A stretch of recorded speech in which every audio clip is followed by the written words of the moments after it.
എൻ്റെ സഹോദരങ്ങളെ, കൃപാസനത്തിലെ 30 കൊല്ലത്തെ മധ്യസ്ഥ പ്രാർത്ഥനയോ കോടിക്കണക്കിന് മനുഷ്യരുടെ ജപമാല പ്രാർത്ഥനയുമാണ് കൃപാസനത്തിൻ്റെ ആസ്തിയും അടിത്തറയും എന്ന് പറയുന്നത്.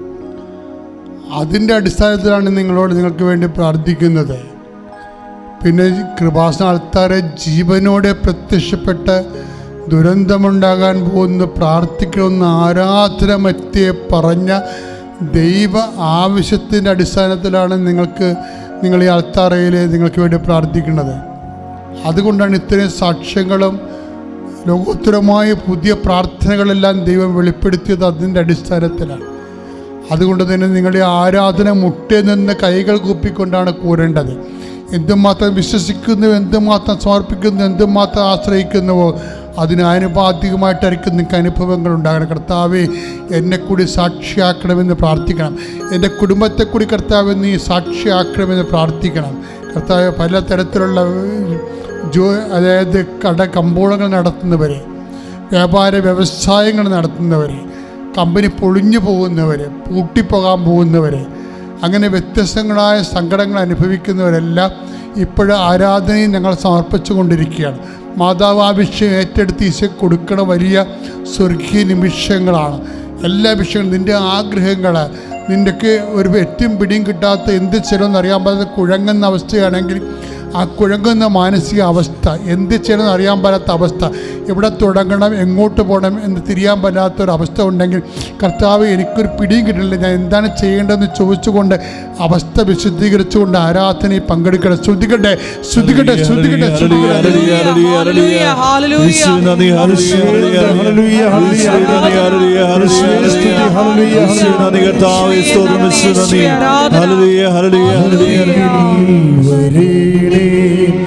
സദയം തൊടേടേ സുഖമായിടും എൻ്റെ ഉള്ളം വരേടേ സദയം തൊടേടേ സുഖമായിടും എൻ്റെ ഉള്ളം. പരിശുദ്ധ പരമദിവ്യകാരുണ്യത്തിന് ആരാധനയും സ്തുതിയും പുകഴ്ചയും ഉണ്ടായിരിക്കട്ടെ. ഒരു നിമിഷം മൗനമായി പ്രാർത്ഥിക്കേണ്ട സമയമാണ്. ഒരു മരുന്നും പിടിക്കാത്ത ബോഡി ഉണ്ടെങ്കിൽ സമർപ്പിച്ച് പ്രാർത്ഥിക്കട്ടെ. മാതാവ് ആ ബോഡിയെ ഇപ്പോൾ സ്പർശിക്കും. കൃപാസനത്താരെ ജീവനോട് എഴുന്നള്ളി വസിച്ചുകൊണ്ട് ആയിരക്കണക്കിന് മനുഷ്യന്മാർക്ക് ജീവനും ജീവിതവും കൊടുത്തിട്ടുള്ള പരിശുദ്ധ അമ്മയുടെ മാധ്യശക്തി ഇന്ന് നിൻ്റെ കുടുംബത്തെ ഈ ആരാധനയുടെ യെശയ്യാൻ്റെ കൂടെ സന്ദർശിക്കുന്നു. കാനായിലെ കല്യാണ വീട്ടിൽ കർത്താവ് അമ്മയും ഒരുമിച്ചുണ്ടായിരുന്ന ആ മഹാത്ഭുതത്തിൻ്റെ വലിയ അനുഭവങ്ങളിലേക്കാണ് നടക്കാൻ വേണ്ടി നിൻ്റെ കുടുംബത്തെ സമർപ്പിക്കുക, കുഞ്ഞുങ്ങളെ സമർപ്പിക്കുക, ജീവിത പങ്കാളിയെ സമർപ്പിക്കുക. തകരാൻ പോകുന്ന കുടുംബങ്ങൾ, തകർന്നുകൊണ്ടിരിക്കുന്ന കുടുംബങ്ങൾ, തകർന്ന് കഴിഞ്ഞ കുടുംബങ്ങൾ, ഇങ്ങനെയുള്ള കുടുംബ ബന്ധങ്ങളെല്ലാം സമർപ്പിച്ച് പ്രാർത്ഥിക്കർത്താവിനെ ശ്രദ്ധിക്കട്ടെ. കർത്താവ്, ഞാൻ കർത്താവ് എല്ലാ കുടുംബങ്ങളെയും സമർപ്പിച്ച് പ്രാർത്ഥിക്കുന്ന കർത്താവ് ഇപ്പോൾ കണ്ണുനീരോട് കൂടി അങ്ങനെ പ്രാർത്ഥിച്ചെടുക്കുന്ന കുടുംബങ്ങളുടെ മേൽ കർത്താവിൻ്റെ വലിയ ശക്തി കർത്താവ് ആൾക്കാരെ വന്ന് സാക്ഷ്യം പറയാൻ വേണ്ടി മാത്രം ഇന്നത്തെ ദിവസം അനുസ്മരണീയ അനുഭവം അഭിഷേകമാകാൻ യേശുവിന്റെ കൃപ ചൊരിയട്ടെ. ശ്രദ്ധിക്കട്ടെ.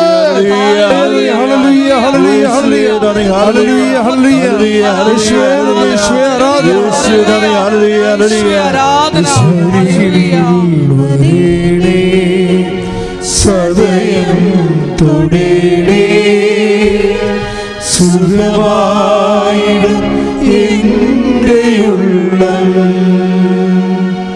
അരികിൽ വരേടേ സദയം തൊടേടേ സുഖമായിടും എൻ്റെ ഉള്ളം. കഴിഞ്ഞ ദിവസങ്ങളിൽ ഷീജ എന്നും പറഞ്ഞ നേഴ്സ് ഒരു സാക്ഷ്യം പറഞ്ഞിട്ടുണ്ട്. തൊട്ടപ്പം തന്നെ ഈ 69,000 പേരത് കണ്ട് ആ സാക്ഷ്യം വീണപ്പോൾ തന്നെ അവിടെ സാക്ഷ്യത്തിൻ്റെ പ്രത്യേകത, ഞാൻ ഇന്ന് വെളുപ്പിനിൽ രണ്ടാമത് വീണ്ടും ഷീജയുടെ സാക്ഷ്യം കേട്ട് അതെന്താ പറയണമെന്ന് വെച്ച് കഴിഞ്ഞാൽ സിയോസ് എന്ന് പറഞ്ഞ് അതായത് സ്പോൺസറിൻ്റെ സർട്ടിഫിക്കറ്റ് അവരുടെ മകളാണ്. ഇവരുടെ മകൾക്ക് ഉണ്ടായ ദൈവാനുഭവത്തെക്കുറിച്ചാണ് അവർ സാക്ഷ്യം പറയണത്. അതിനകത്ത് അവർ ഇൻവോൾവ് ആണ്, ആ കുടുംബം മൊത്തം ഇൻവോൾവാണ്. എന്താ അനുഭവം എന്ന് പറയണത്? ഇവരൊരു ജനറൽ നേഴ്സാണ്. ആര്? മകളൊരു ജനറൽ നേഴ്സാണ്. BSc നേഴ്സിങ്ങിന് വിടാനുള്ള കാശ് കുടുംബത്തിലില്ല. ഒരു കടയുണ്ട്, പിന്നെ ഇവർക്ക് ചെറിയ ജോലിയുണ്ട്. പക്ഷെ ആ ജോലി എന്ന് പറയുന്നത് പെട്ടെന്ന് ആ ജോലി പോയി. അവരുടെ നേഴ്സായിരുന്നു ഒരു ഹോസ്പിറ്റലിൽ. അത് ഒരു പ്രത്യേക സാഹചര്യത്തിൽ സമ്മർദ്ദം കൊണ്ട് ഇവർക്കത് റിസൈൻ ചെയ്യേണ്ടി വന്നു. അപ്പോൾ പിന്നെ വരുമാനമില്ല. അപ്പോൾ ഈ മകളൊക്കെ GNM പഠിച്ച് പുറത്തിറങ്ങിയപ്പോൾ ഇവരുടെ ഉള്ള ജോലി കൂടി പോയി. ഇതാണ് ജീവിതം എന്ന് പറയണത്. മനസ്സിലായില്ലേ? നമുക്ക് ജീവിതത്തിൽ നിന്നാണ് ദൈവത്തിന് നമ്മൾ ജീവിതത്തിനോട് ചേർത്ത് വെച്ചാണ് നമ്മൾ മനസ്സിലാക്കുന്നത്, അനുഭവിക്കുന്നതെല്ലാം. അപ്പോൾ ഇവരുടെ ചിന്തയിലുണ്ടായിരുന്നൊരു വിഷയം, മകളെ ഇപ്പോൾ പോസ്റ്റ് BScക്ക് വിടുക. പൈസ ഇല്ലാത്തത് കൊണ്ട് BSc നേഴ്സിന് വിടാൻ പക്ഷേ കാശില്ല. അതുകൊണ്ട് പോസ്റ്റ് BScക്ക് വിടുക. GNM കഴിഞ്ഞ് കഴിയുമ്പോൾ അങ്ങനെയാണല്ലോ GNMകാർ ചെയ്യണത് പലരും. അപ്പോൾ ആ ഒരു ഐഡിയയിൽ ഇവരിയ്ക്കുകയായിരുന്നു.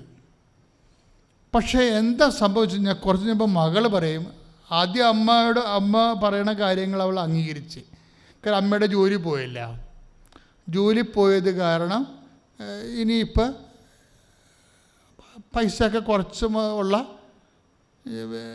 ഒരു പോസ്റ്റ് BScക്ക് പോകാമെന്ന് മകൾ പറഞ്ഞ് അങ്ങനെ തീരുമാനിച്ചിരുന്നെങ്കിലും കുടുംബപ്രാർത്ഥനയ്ക്ക് വന്ന് എല്ലാവരും കൂടി ഇരിക്കുമ്പോൾ പെട്ടെന്ന് ഇവളുടെ ഐഡിയ മാറി.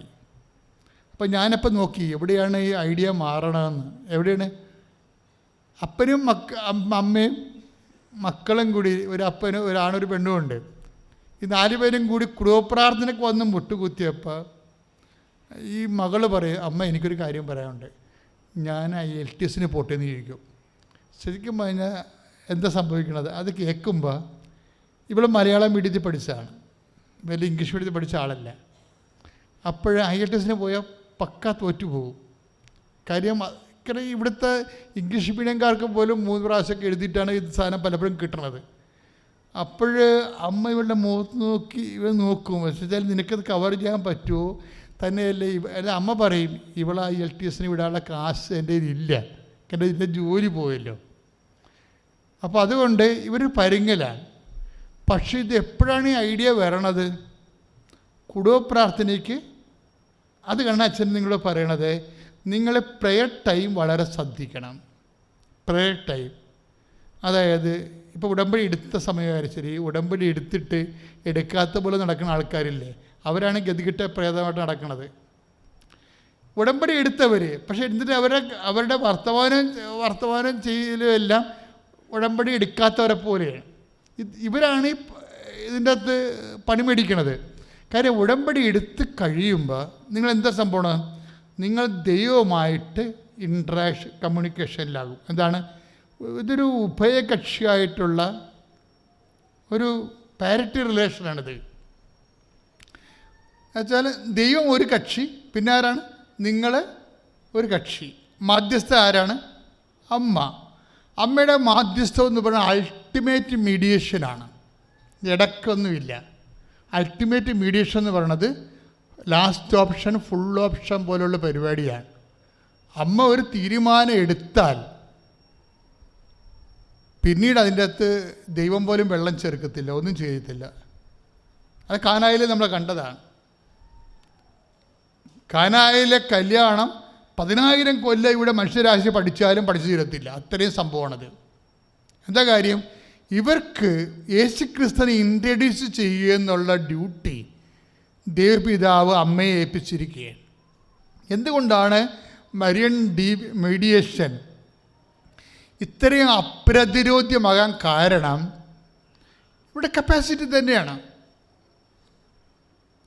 ധ്യാനകേന്ദ്രങ്ങളൊന്നും മാതാവിനെക്കുറിച്ച് പറയണില്ലല്ലോ. എല്ലാവരും ക്രിസ്തു ഈശോനെക്കുറിച്ചല്ലേ പറയത്തുള്ളൂ. മാതാവിനെക്കുറിച്ച് പറഞ്ഞാൽ എന്താ പാപമാണെന്ന് പറഞ്ഞിട്ട് പാവപ്പെട്ടവരാണ് വരിക. ഞാൻ മാതാവിനെക്കുറിച്ച് മാത്രമേ പറയത്തുള്ളൂ. എന്താ കാര്യമെന്നറിയാവോ? എനിക്ക് പരിശുദ്ധാത്മാവ് നൽകുന്ന വെളിപാട് ഈ ലോകത്തിന് രക്ഷ പ്രദാനം ചെയ്തതിൻ്റെ പിന്നിൽ ഇവരുടെ ഇൻവെസ്റ്റ്മെൻറ്റ് ഭയങ്കരമാണെന്നുള്ളതാണ്.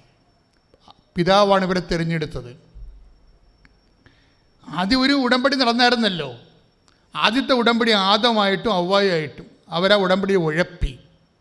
അവരോട് പറഞ്ഞതാണ്, നിങ്ങൾ നിത്യമായിട്ട് ജീവിക്കും, പക്ഷേ തോട്ടത്തിൽ നടുക്ക് നിൽക്കുന്ന വൃക്ഷത്തിൽ നിന്ന് നിങ്ങൾ പഴം കഴിക്കരുത്. ഉടമ്പടിയാണത്. അതാണ് കവനൻ്റ് ഓഫ് ഈഡൻ, ഏദനിലെ ഉടമ്പടി. പക്ഷെ പാവപ്പെട്ടവർ അത് ലംഘിച്ചു. ഇതിന് ബദലായിട്ട് ദൈവം കൊണ്ടുവന്ന ആളാരാണ്? മറിയമാണ്. മറിയവുമായിട്ട് ഉടമ്പടി ചെയ്യുമ്പോൾ മറിയത്തിനെ ഷാഡോ ആയിട്ട് നിർത്തിക്കൊണ്ടാണ്, അടിസ്ഥാനപ്പെടുത്തിക്കൊണ്ടാണ് ഏഡനിലെ ഉടമ്പടി നടക്കുന്നത്. ഇതാണ് ഉടമ്പടി, ഏഡനിലെ ഉടമ്പടി. മറ്റത് ആദ്യത്തിൻ്റെ ഉടമ്പടിയാണ്. അതും ആയിട്ടുള്ള ഉടമ്പടി കഴിഞ്ഞിട്ടാണ് കവനൻ്റ് ഓഫ് ഏഡൻ വരുന്നത്. കവനൻ്റ് ഓഫ് ഏഡൻ സംഭവിക്കുന്നത്, ഏതെല്ലാം ഉടമ്പടി സംഭവിക്കുന്നത് ഉൽപ്പത്തി 3:15 ഒന്ന് വായിച്ച്. നീയും സ്ത്രീയും തമ്മിലും നിന്റെ സന്തതിയും അവളുടെ സന്തതിയും തമ്മിലും ഞാൻ ശത്രുത ഉളവാക്കും. അവൻ നിന്റെ തല തകർക്കും. നീ അവന്റെ കുതികാലിൽ പരിക്കേൽപ്പിക്കും. ക്രിസ്തുവിനെയും മറിയത്തെയും പ്രീസപ്പോസ് ചെയ്തുകൊണ്ടാണ് കവനൻ്റ് ഓഫ് ഈഡൻ വർക്കൗട്ട് ചെയ്യണത്. ഇവിടെ എന്താണ് ബൈബിളിൻ്റെ അടിസ്ഥാനം എന്ന് പറയണത്? ക്രിസ്തുവിനെയും മറിയത്തെയും, ക്രിസ്തുവിനെ മാത്രമല്ല മറിയത്തെ കൂടി പ്രീസപ്പോസ് ചെയ്തുകൊണ്ടാണ് ദൈവം പാപത്തിന് പരിഹാരം നിശ്ചയിക്കുന്നത്. അമ്മയെ ഒഴിവാക്കിക്കൊണ്ട് ക്രിസ്തുവിനെ മാത്രം പ്രൊമോട്ട് ചെയ്തുകൊണ്ടല്ല സെക്കൻഡ് ഉടമ്പടി വരണത്. ക്രിസ്തുവിനെ പ്രൊമോട്ട് ചെയ്യാൻ വേണ്ടി അമ്മയെ ബാക്ക്ഗ്രൗണ്ടിൽ നിർത്തിയിട്ടാണ്, ബേസ് ചെയ്തിട്ടാണ് ഉടമ്പടി വരണത്. ഇനി വരുമ്പോഴുള്ള വിഷയം എന്ന് പറയുന്നത്, അതുകൊണ്ട് തന്നെ ലോകത്തിന് യേശുവിനെ കൊടുക്കാനുള്ള ദൈവത്തിൻ്റെ ഉപകരണമാണ് മറിയ. ഒന്ന് പറഞ്ഞ്, ലോകത്തിന് യേശുവിനെ നൽകാനുള്ള ദൈവത്തിന്റെ മാനുഷിക ഉപകരണമാണ് മറിയം. അതുകൊണ്ട് തന്നെയാണ് അമ്മ മാതാവിലൂടെയാണ് വചനം മാംസമാകണത്, ഇല്ലേ? അതിനമ്മ ചെയ്തത് എന്താണ്? ഇതാ കർത്താവിൻ്റെ ദാസി, നിൻ്റെ വചനം പോലെ എന്നിലെ നിറവേറട്ടെ എന്നുള്ള മറ്റൊരു ഉടമ്പടി ചെയ്തിരിക്കുകയാണ്. അത് ഉടമ്പടിയാണ്. അതാണ് മരിയൻ ഉടമ്പടിയുടെ ബേസ് എന്ന് പറയുന്നത്. ഇതിങ്ങനെ ബൈബിളിൽ എന്തെങ്കിലും ദൈവത്തിനെ മുൻനിർത്തി ഉണ്ടെങ്കിൽ എല്ലാം കവനൻ്റ് ആവും. ബൈലാറ്ററലാണ്. ഉടമ്പടിക്ക് എപ്പോഴും സംഭവിക്കുന്നത് എന്താണ്?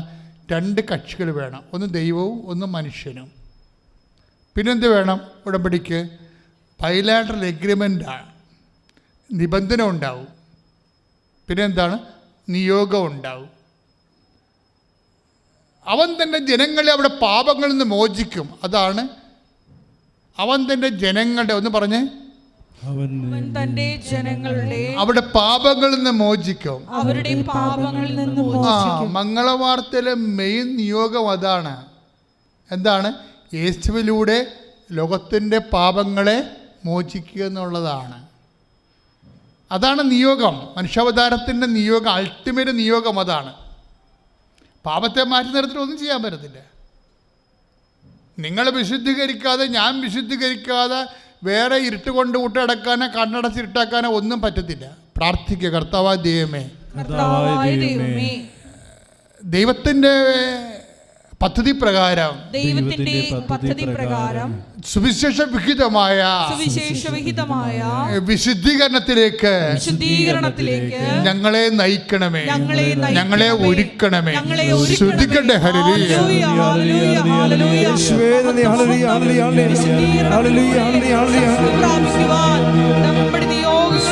സാക്ഷീകരണത്തിനായി ഞങ്ങളെ ഉയർത്തണമേ. Hallelujah, hallelujah.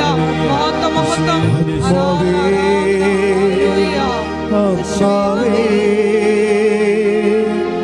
ഞങ്ങളിൽ നിറയണമേ. ആത്മാവേ, ആത്മാവേ, ഞങ്ങളിൽ നിറയണമേ. എല്ലാവർക്കും അതിൻ്റെ വിടുതൽ കിട്ടി. അതുപോലെ എൻ്റെ ആങ്ങളയ്ക്കൊക്കെ ആണെങ്കിലും കിഡ്നിയുടെ പ്രോബ്ലം ഉണ്ടായിരുന്നു. അത് ഞാൻ ഇങ്ങനെ ദൈവസന്നിധിയിൽ അർപ്പിച്ച് പ്രാർത്ഥിക്കുക, ഉടമ്പടി തൈലം എൻ്റെ ശരീരത്തെ തന്നെ പുരട്ടി പ്രാർത്ഥിക്കുമായിരുന്നു.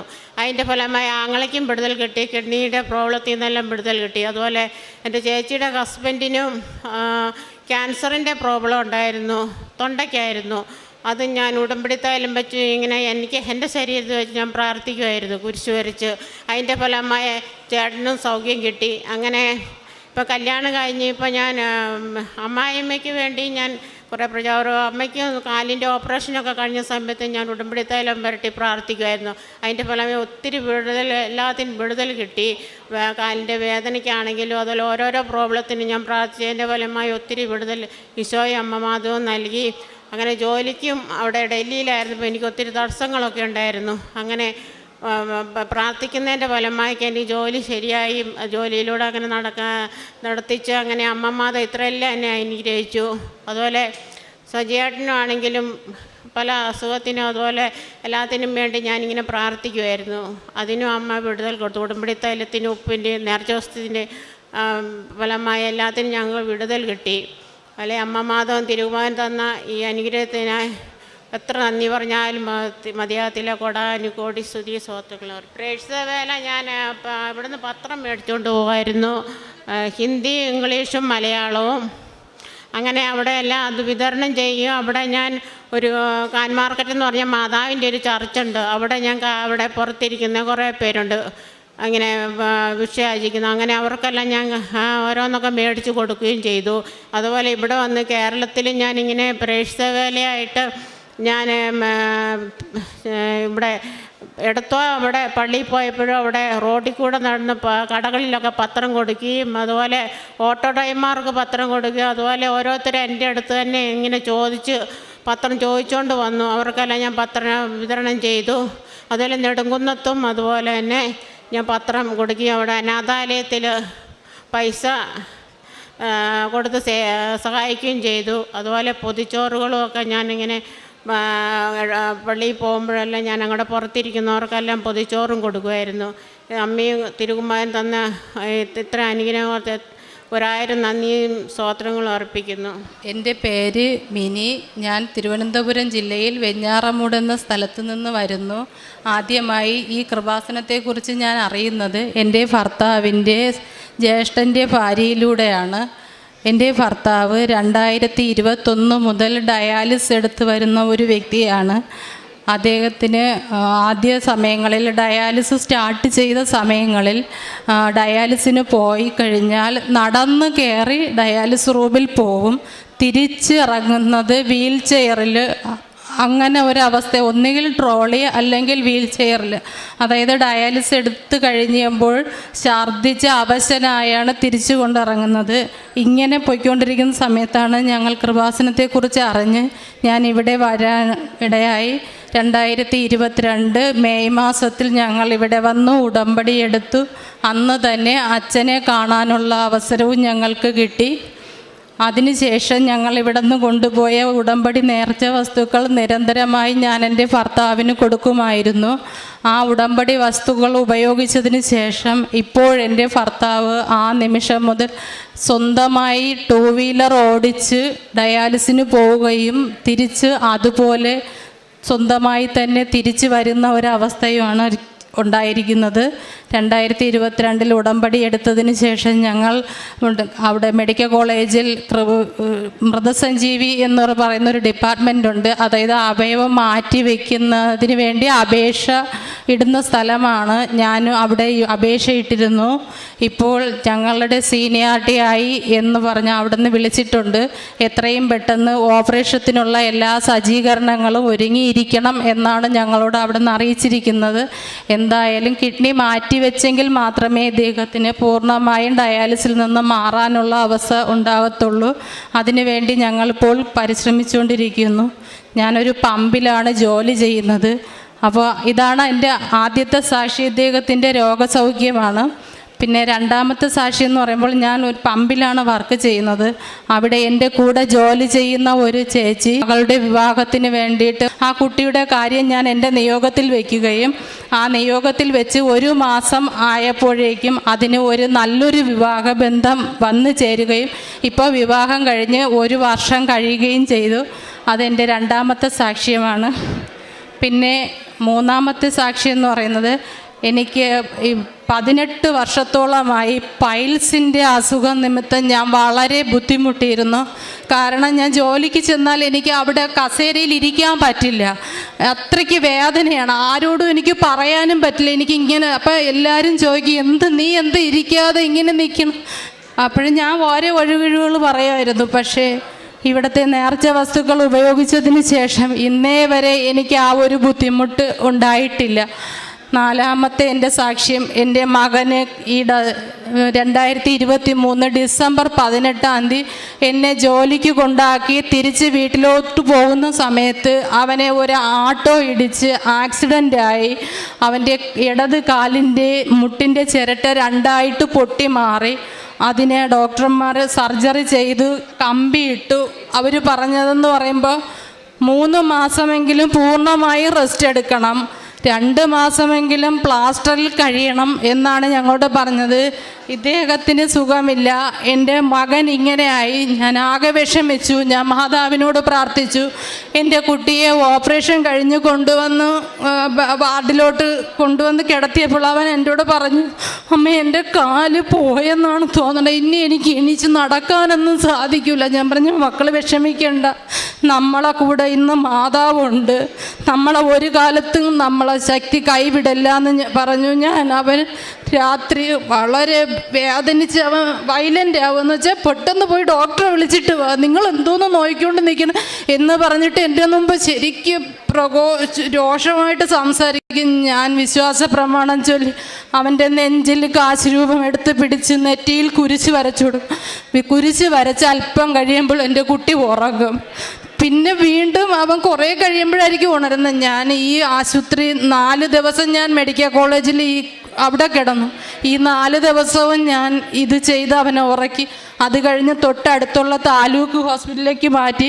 അവിടെ വന്നിട്ട് ഇത് തന്നെ, അവന് കാലനക്കാൻ വയ്യ. അന്നേരം പ്ലാസ്റ്റർ ഇട്ടില്ല. 2 ആഴ്ച കഴിഞ്ഞ് പ്ലാസ്റ്റർ ഇടുള്ളൂ. വെച്ച് കെട്ടി വിടുകയാണ് ചെയ്തത്. ഭയങ്കര വേദന. ഈ കാശ് മാതാവിൻ്റെ ഉടമ്പടി വസ്തു ഉപയോഗിച്ച് ഞാൻ എൻ്റെ കൊച്ചിൻ്റെ വേദന കുറച്ചു കൊടുത്തു. അതുപോലെ അവന് പ്ലാസ്റ്റർ ഡിസംബർ 18 നടന്ന ഓപ്പറേഷൻ ജനുവരി 1 കൊണ്ടുപോയി പ്ലാസ്റ്റർ ഇട്ടു. പ്ലാസ്റ്റർ ഇട്ടപ്പോൾ ഡോക്ടർ പറഞ്ഞ് 1 മാസം കഴിഞ്ഞ് നിങ്ങൾ വരിക, നോക്കി എക്സ്റേ എടുത്തതിന് ശേഷം നമുക്ക് ഒന്നും കൂടെ ഇടാം എന്ന് പറഞ്ഞാണ് വിട്ടത്. എന്തോ ഞാൻ എൻ്റെ കുട്ടിയെയും വയ്യാത്ത ഭർത്താവിനെയും വീട്ടിലാക്കി ജോലിക്ക് പോകും, തിരിച്ചു വരും. ഏകദേശം 26 ദിവസമായി ഞാൻ ജോലി കഴിഞ്ഞ് വന്നപ്പോൾ ഇവൻ പ്ലാസ്റ്ററോട് കൂടി നടക്കുന്നു. ഞാൻ അന്തം വിട്ടു. ഞാൻ പറഞ്ഞു, ഇതെന്താ ഈ കാണിക്കണേ? അപ്പോഴാണ്, അമ്മ എനിക്ക് വേദനയൊന്നുമില്ല. ഞാൻ പറഞ്ഞു, എന്നാലും നീ നടക്കണ്ട, നമുക്ക് ഡോക്ടറെ കണ്ടതിന് ശേഷം എന്തെങ്കിലും ചെയ്യാം. ഫെബ്രുവരി 5 ഞാൻ മെഡിക്കൽ കോളേജിൽ പോയി. പ്ലാസ്റ്റർ എടുത്തു. ഡോക്ടറെ അടുത്ത് ചെന്നു. നല്ലതുപോലെ കാല് മടക്കാൻ പറഞ്ഞു. അവൻ നല്ലതുപോലെ വലത് കാല് മടക്കുന്നതിനെക്കാട്ടി നല്ലതുപോലെ ഇടത് കാല് മടക്കി.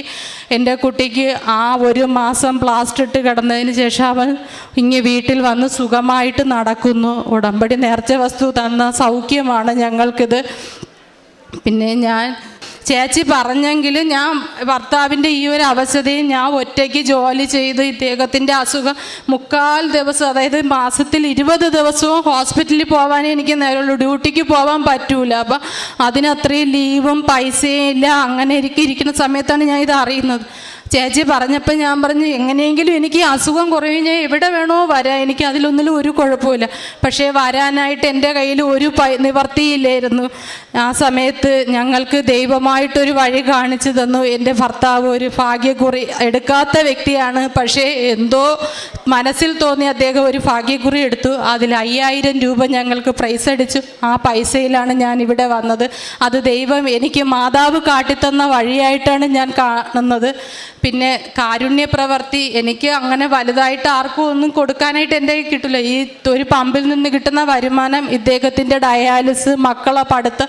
അപ്പോൾ എങ്കിലും ഞാൻ മാസം തോറും എൻ്റെ കൂടെ ഉള്ളവർ ഒരു അഗതി മന്ദിരത്തിൽ പോവുകയും അവരവിടെ പൈസ സഹായിക്കുകയും ചെയ്യും. എന്നാൽ കഴിയും വിധം ഞാൻ അവർക്ക് എന്നിലുള്ളത് കൂടെ കൊടുത്തു വിടാറുണ്ട്. ഞങ്ങൾ അവിടെ പോവാറുമുണ്ട്. പിന്നെ പത്രം എന്നിവിടെ വന്നിരുന്നാലും ഞാൻ 2-3 കെട്ട് പത്രം വാങ്ങിക്കൊണ്ട് പോവുകയും പമ്പിൽ വരുന്നവർക്കും പുറത്തുള്ളവർക്കും ഒക്കെ ഞാനത് വിതരണം ചെയ്യാറുണ്ട്. ഹോസ്പിറ്റലിൽ പോകുമ്പോഴും ഞങ്ങൾ പത്രം കൊടുക്കുകയും കാശ് രൂപം ഞാൻ വാങ്ങിച്ചുകൊണ്ട് പോകും. അത് ഇതുപോലെ ആശുപത്രിയിൽ തീരെ ആവശ്യമായി കിടക്കുന്ന വ്യക്തികൾക്ക് ഞാൻ കൊടുത്തിട്ട് പറയും, ഇത് മാതാവിൻ്റെ രൂപമാണ്, നിങ്ങൾ നെഞ്ചിൽ വെച്ച് പ്രാർത്ഥിച്ചാൽ മതി, അസുഖം കുറയും.